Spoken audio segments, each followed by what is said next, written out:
Hey everyone, welcome back to SwitchTop. You know those days when you just want to relax on the couch, maybe curl up in bed and play something chill on your Switch? Today, we're counting down the top 20 perfect Nintendo Switch games for those lazy days. These are games you can pick up and put down whenever you want, no stress, just pure fun. Let's jump right in. Animal Crossing New Horizons drops you on a deserted island, with nothing but a tent and a loan from Tom Nook, the raccoon who runs the whole operation. There's no real story to follow, or bosses to beat. You're just living your best island life, one day at a time. The game runs on real time, meaning if it's Tuesday afternoon in real life, it's Tuesday afternoon on your island. You'll spend your days catching bugs and fish, digging up fossils, planting flowers and trees, and decorating your island however you want. Your animal neighbors move in and out, each with their own personality, and you can visit them or invite them over. The terraforming tools let you reshape your entire island, moving rivers and cliffs to create your dream getaway. You can craft furniture, design custom clothes, and fill up your museum with all the creatures and art you find. There's no pressure, no time limits, just you building the island life you want at your own pace. It's the kind of game where you can play for 10 minutes or 3 hours, and either way, you've made progress and felt relaxed doing it.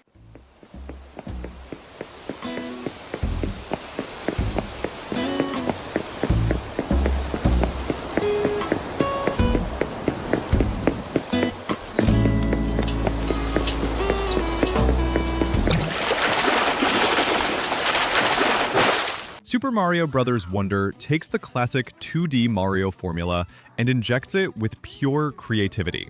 The story is simple. Bowser has invaded the Flower Kingdom and turned himself into a castle, so Mario and friends need to save the day by collecting Wonder Seeds. The real magic happens when you grab a Wonder Flower during a level, which triggers completely wild transformations. The level might suddenly turn into a musical rhythm game. Mario could become a Goomba. Pipes might grow legs and start walking around. Or the entire world could shift into a totally different art style. The elephant power-up lets you spray water and smash through blocks with your trunk, while the bubble power-up creates floating platforms you can bounce on. You can choose from 12 different characters, and up to 4 players can jump in for co-op fun. The badge system is really cool. You equip different badges that give you abilities like wall jumping, floating longer in the air, or starting levels with a power-up already equipped. Levels are designed to be enjoyed at your own pace, with hidden paths and secrets everywhere, but nothing that'll stress you out. You can tackle the courses in almost any order you want, making it perfect for playing in short bursts or long sessions on a lazy afternoon.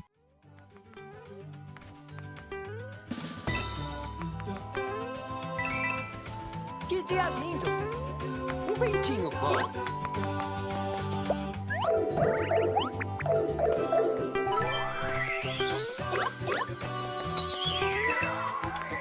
Dungeons of Dreadrock is a puzzle game disguised as a dungeon crawler, and it's way more chill than it sounds. The story is simple but charming. Your brother has been thrown into the dungeon as a sacrifice, and you're going down 100 floors to rescue him. Each floor is a single-screen puzzle where you need to figure out how to reach the exit while dealing with monsters, traps, and obstacles. The puzzles start super easy, teaching you the rules one at a time, then gradually get trickier as new elements get introduced. You'll push blocks, lure enemies into traps, use keys to unlock doors, and figure out the right sequence of moves to survive. Here's the best part. There's an undo button, so if you mess up, you just rewind and try again. No lives, no game overs, no stress. Each floor takes maybe a minute or two once you figure it out, making it perfect for playing in bed or during commercial breaks.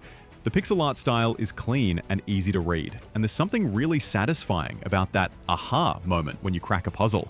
It's the kind of game where you tell yourself, just one more floor, and suddenly an hour has passed and you don't even care.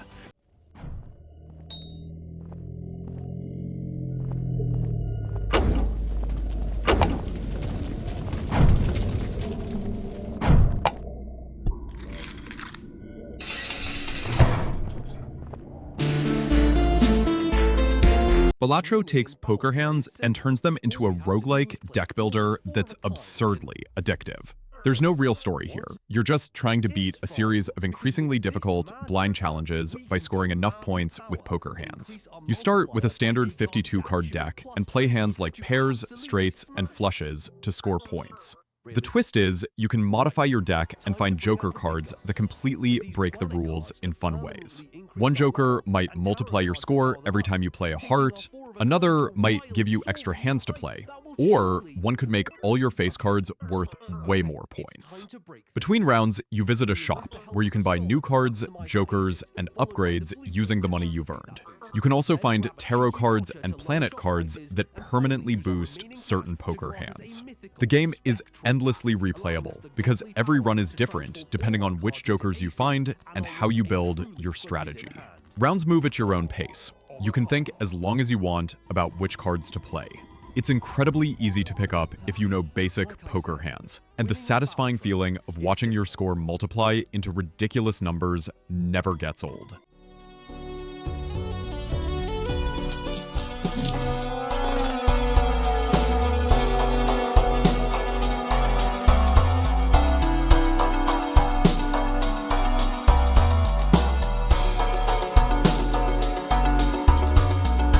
Super Mario Odyssey sends Mario on a globe-trotting adventure to stop Bowser from marrying Princess Peach against her will. Mario teams up with Cappy, a hat-shaped ghost whose sister was also kidnapped by Bowser.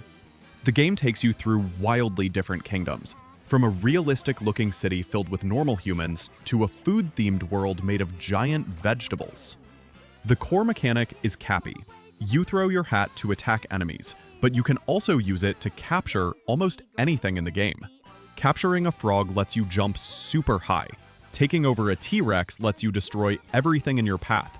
And possessing a Goomba lets you stack with other Goombas to reach high places. Each kingdom is a sandbox filled with power moons to collect, and there are over 800 of them total.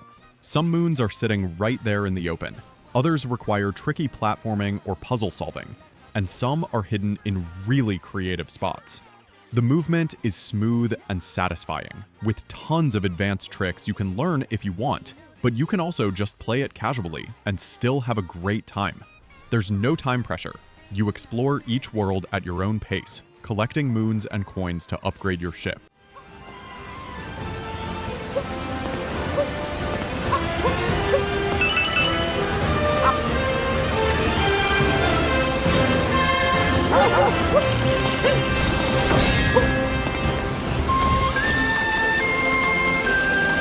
Fire Emblem Three Houses puts you in the role of a teacher at a military academy, where you choose to lead one of 3 houses, each with their own students and perspective on the world. The first half of the game is all about teaching your students, building relationships through shared meals and conversations, and preparing them for monthly battles. Then something major happens that changes everything, and the second half becomes a full-scale war between the 3 houses. The story is deep and gets dark, exploring themes of war, loyalty, and the cost of your choices, without spoiling anything specific. Combat is turn-based tactical gameplay on grid maps, where positioning matters a lot. You move your units around, attack enemies, and try to complete objectives without losing anyone. Each student has different strengths, and you can train them in various weapon types and magic. The monastery between battles is super chill. You walk around talking to students, fishing by the pond, sharing meals, and doing side quests at your own pace. The calendar system means you decide how to spend your free days, whether that's training, exploring, or resting to boost your stats.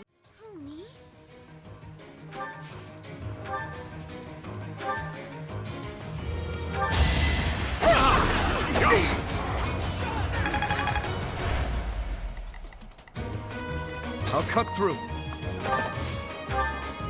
Animal Well is a strange atmospheric exploration game where you play as a blob, navigating a mysterious underground world filled with animals and secrets. There's no dialogue or explicit story.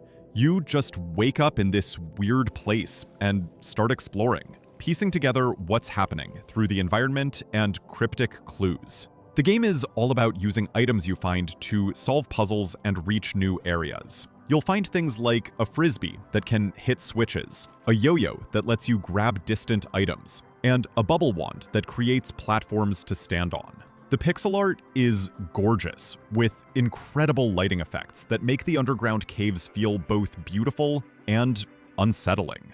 Animals wander around, some friendly and some dangerous, and you'll need to figure out how to deal with each one. There's no combat, really. You're mostly avoiding threats and solving environmental puzzles. The game has multiple layers of secrets, meaning even after you beat it once, there are way deeper mysteries to uncover if you want. But you can also just enjoy it as a chill exploration game, moving through this strange world at whatever pace feels right.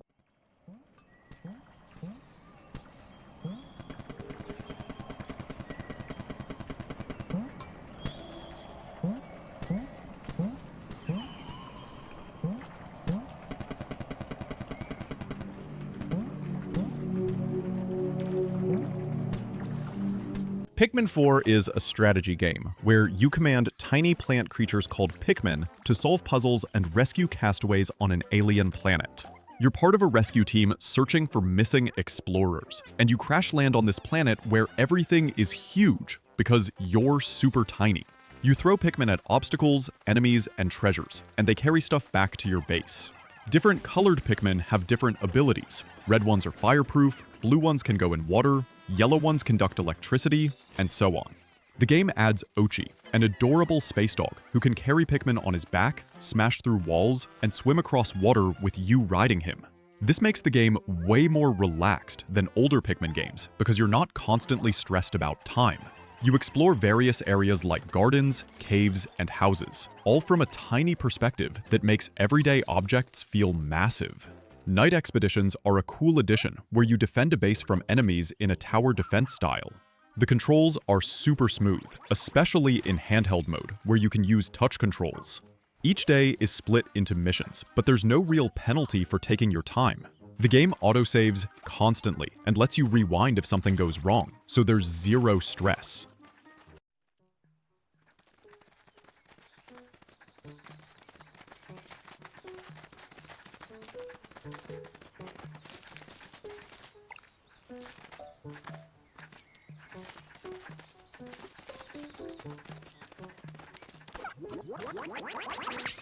Mario Kart 8 Deluxe is the ultimate racing game for chilling out, because you can play it however you want. There's no story, you're just racing through 48 different tracks from across Mario Kart history, all reimagined with beautiful graphics and anti-gravity sections where you drive on walls and ceilings. The racing is exactly what you'd expect. Pick your favorite character and kart combo, grab items like shells and bananas, and try to finish first. But here's why it's perfect for lazy days. The game has assist options that can steer you away from falling off edges and give you automatic acceleration, meaning you can play one-handed while eating snacks. The smart steering is great for playing in bed when you don't want to concentrate too hard. You can race against AI in Grand Prix mode, practice on any track in time trials, or just mess around in battle mode with modes like Balloon Battle and Coin Runners. Online racing is there if you want it, but local multiplayer is where the game shines. Up to 4 players on one Switch, or 12 players if you're playing online. The game runs at a perfect 60 frames per second, whether you're playing docked or handheld, and tracks are short enough that you can finish a race in under 3 minutes.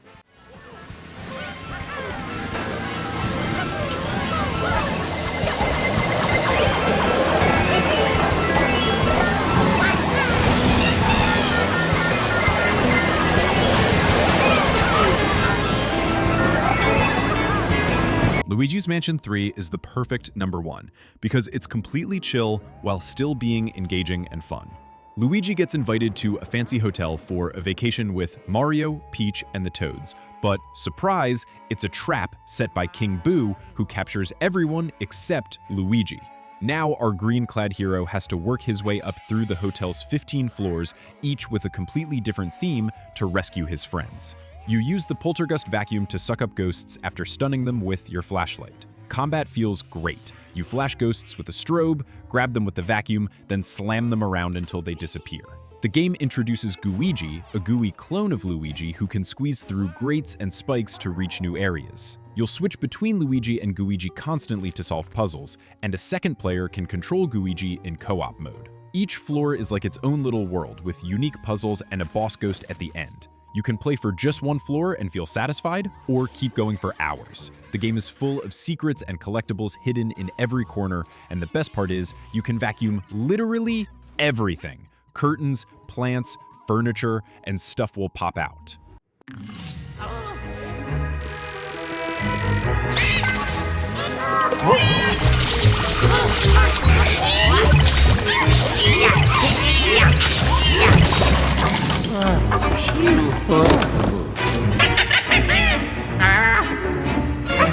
Pokemon Legends Arceus takes you back to ancient Hisui, the region that will eventually become Sinnoh.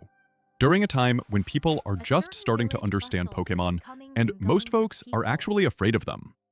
You're part of the Survey Corps, helping to create the very first Pokédex by exploring different zones and studying how Pokemon behave in the wild. The gameplay completely changes the Pokemon formula. Instead of random encounters, you see Pokemon roaming around in real time, and you can sneak up on them to catch them directly without battling.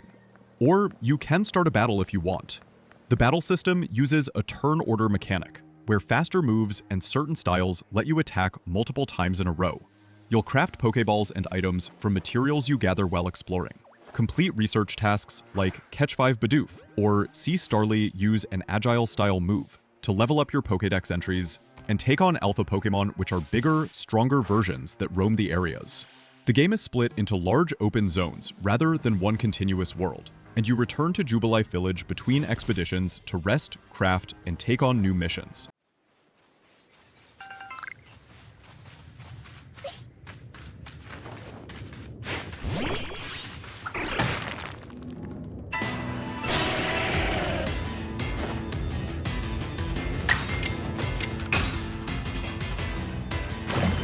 The Legend of Zelda Echoes of Wisdom flips the script by putting you in control of Princess Zelda for the first time in a mainline Zelda game. Strange rifts are opening across Hyrule, swallowing people and places into a mysterious void, and Link gets pulled into one right at the start, leaving Zelda to save the kingdom herself. Instead of swinging a sword, Zelda uses the Tri-Rod, a magical staff that lets her create echoes, basically copies of objects and monsters she's encountered. You can spawn beds to create platforms, drop boulders on enemies, summon monsters to fight for you, or create trampolines to bounce to higher areas. The puzzle solving is really creative because there are usually multiple solutions. You might stack beds to climb up, or summon a flying creature to carry you, or create water blocks to swim through. Combat is indirect since Zelda isn't a fighter. You'll summon echoes of enemies you've defeated to battle for you while you support them, or create environmental hazards. The game uses a charming top-down perspective, with gorgeous art that looks like a painted storybook.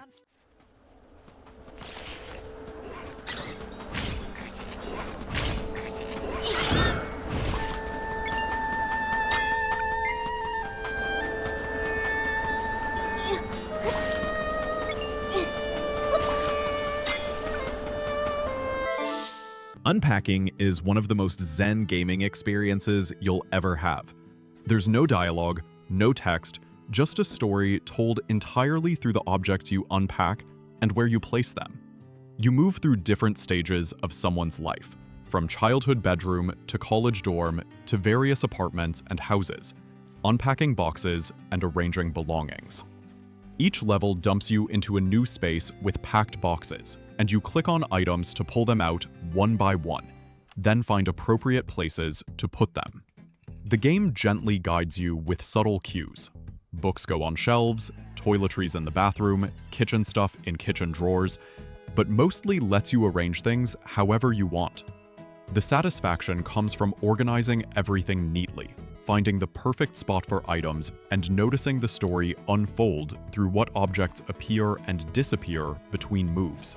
You'll spot a diploma from one move, see relationships begin and end through whose stuff is present, notice hobbies develop as new items appear.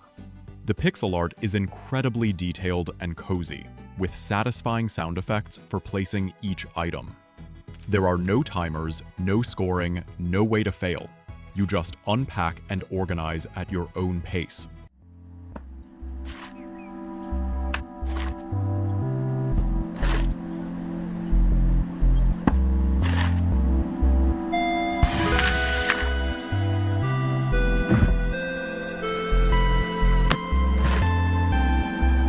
Tunic looks like a cute isometric action game starring an adorable fox, but it's actually a clever homage to old-school Zelda games with a unique twist. You wake up on a beach with no explanation, no tutorial, and no readable text. Everything is written in a mysterious runic language you can't understand. The story slowly reveals itself as you explore a beautifully crafted, interconnected world, filled with ruins, dungeons, and secrets. Combat is methodical and requires patience. You'll dodge, block, and attack enemies while managing your stamina. Similar to Dark Souls, but more approachable. The genius of Tunic is the in-game instruction manual you collect page by page throughout your adventure. These manual pages are designed like a retro game booklet, complete with hints, maps, and secrets. Some written in English, and some in runes. As you find more pages, you understand more about the world, the combat system, and hidden mechanics. The map design is intricate, with tons of shortcuts and hidden paths that loop back on themselves in satisfying ways. You'll find items that grant new abilities, unlock shortcuts, and access previously unreachable areas.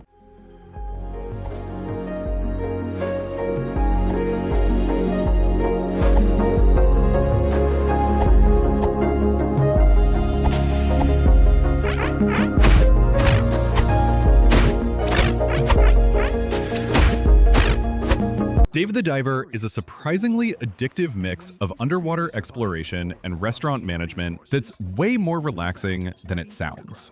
You play as Dave, a diver who gets roped into helping run a sushi restaurant by catching fish during the day and serving customers at night.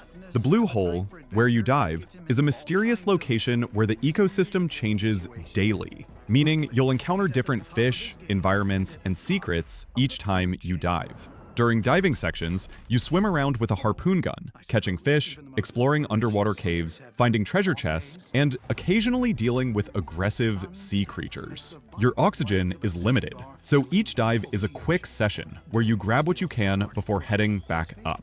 At night, you serve customers in the sushi restaurant, and the fish you caught become menu items. You'll hire staff, upgrade your equipment, expand the restaurant, and unlock new recipes. The story involves a mysterious sea people civilization, environmental mysteries about the Blue Hole, and various characters with their own side quests. The pixel art is gorgeous, with smooth animations, and the gameplay loop of dive, catch, serve is incredibly satisfying.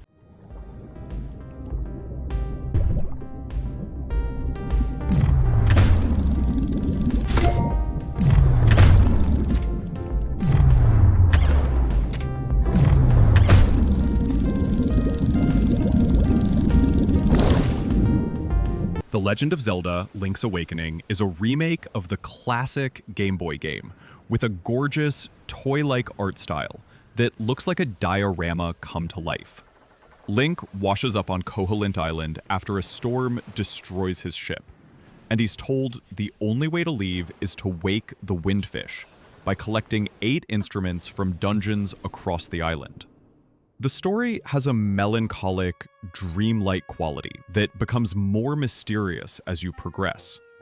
The gameplay is classic top-down Zelda. You explore the overworld, find items that let you access new areas, solve puzzles, and tackle dungeons with increasingly clever design. Combat is simple but satisfying, with sword slashes, bombs, bow and arrows, and other classic items. Each dungeon introduces new mechanics and challenges, and the puzzles strike a perfect balance between making you think without being frustrating. The game adds a Dungeon Maker mode, where you can arrange rooms from dungeons you've completed to create custom challenges. The remake adds quality of life improvements, like more item slots and smoother controls, while keeping the original's charm intact. The soundtrack is beautiful, with updated versions of classic tracks, and the whole game has this cozy, nostalgic feeling.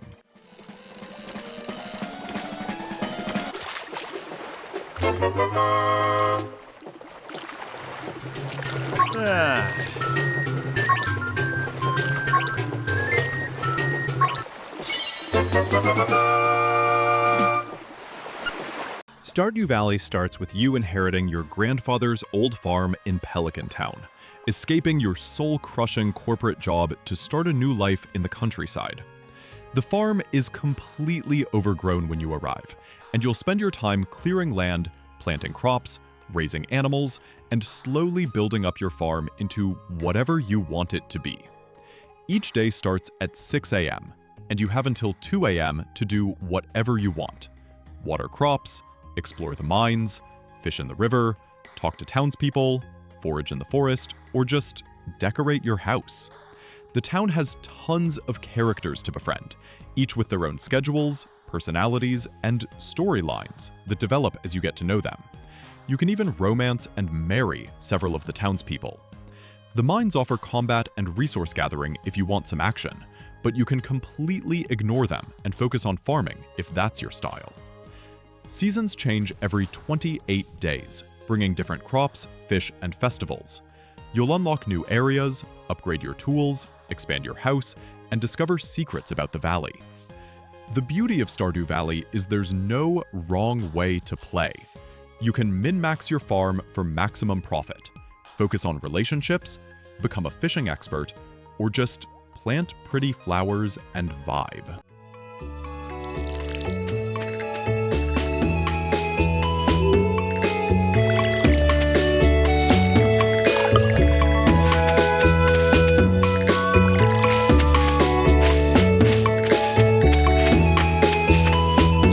Hades 2 puts you in control of Melinoe, princess of the underworld and sister to Zagreus from the first game.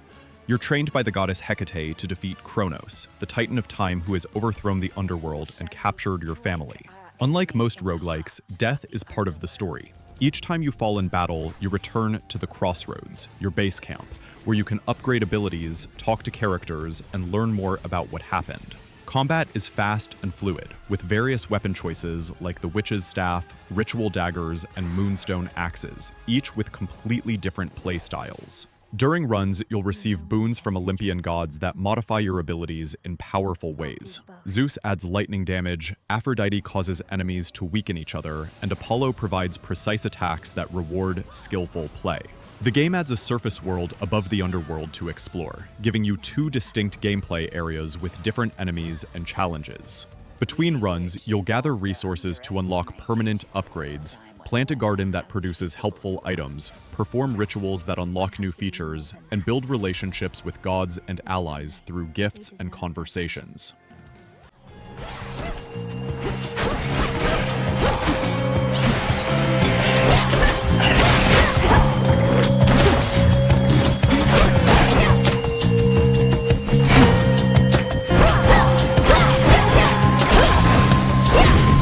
Kirby and the Forgotten Lands takes the pink puffball into a 3D adventure for the first time in a mainline game, and it absolutely nails the relaxed, joyful vibe Kirby games are known for. Kirby and the Waddle Dees are pulled through a mysterious portal to a post-apocalyptic world where nature has reclaimed abandoned human civilization, and the Beast Pack has kidnapped most of the Waddle Dees. Your goal is to explore this forgotten land, rescue Waddle Dees, and figure out what's going on. The gameplay is classic Kirby. You inhale enemies to absorb their copy abilities, giving you different powers like sword, fire, ice, and more. The 3D perspective opens up new exploration possibilities, while keeping the straightforward platforming Kirby is known for. The game introduces Mouthful Mode, where Kirby swallows huge objects like cars, vending machines, and traffic cones to gain temporary abilities. Each level is filled with Waddle Dees to rescue by completing optional objectives, encouraging exploration without being demanding. The Waddle Dee town serves as your hub, growing larger as you rescue more Waddle Dees and unlocking minigames and upgrades. Copy abilities can be upgraded into evolved forms with stronger attacks and new moves.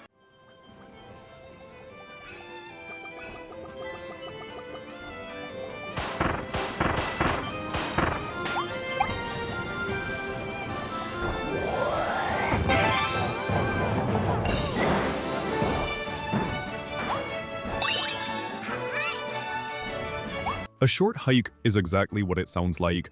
A small, beautiful game about hiking to the top of a mountain.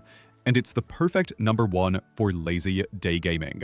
You play as Claire, a bird visiting Hawk Peak Provincial Park, who needs to get to the summit to get cell phone reception for an important call. The entire game takes place in this one cozy park, filled with forests, beaches, meadows, and trails. You explore at your own pace, talking to the various animal characters hanging out around the park, some who give you quests, and some who just share their thoughts. The climbing and flying mechanics are simple but feel great. You collect golden feathers that increase your stamina, letting you climb higher and glide farther.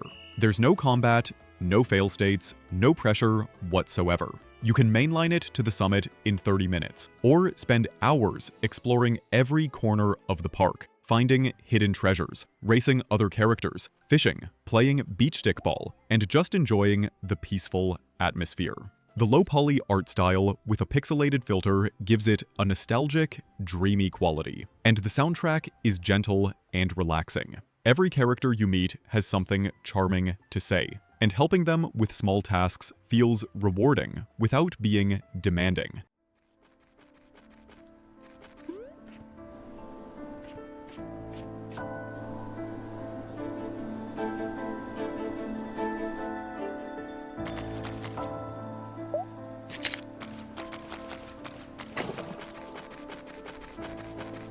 And that's our top 20 perfect Nintendo Switch games for lazy days.